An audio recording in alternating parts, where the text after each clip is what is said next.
Avec d'autres personnes quand tu partages des moments sportifs. Quels sont les autres sports ou les exploits sportifs qui t'ont le plus marqué?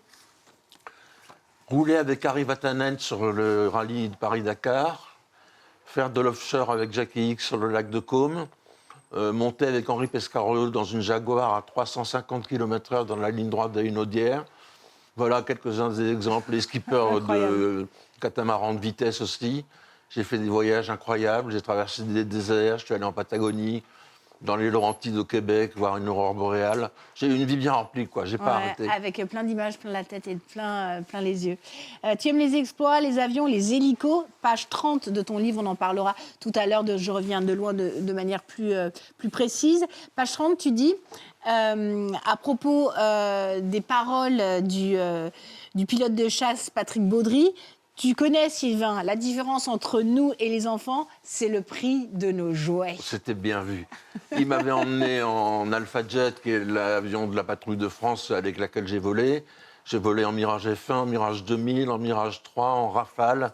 Et Baudry m'avait donné le truc pour apprécier à sa juste valeur l'expérience. Et j'ai un autre mot qui me revient à l'esprit de Pierre Lescure quand il dirigeait Canal+, et que j'étais dans Nulle part ailleurs.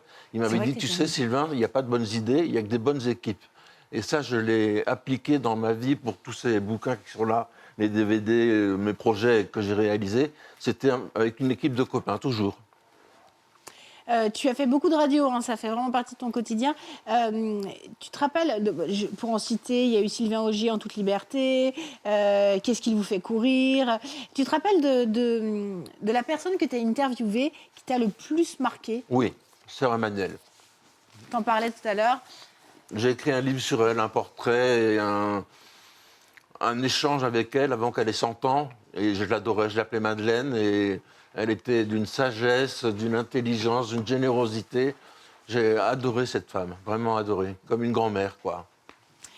Sylvain, tu le sais, les trésors, c'est une passion pour certaines familles. Il y en a qui en cherchent énormément. Eh bien, dans ce reportage, on suit des familles qui cherchent des trésors.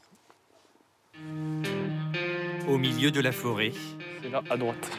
ces randonneurs sont sur la piste d'un trésor. Je pense que c'est là-bas. Voilà, on a trouvé. Ça y est. Une épée plantée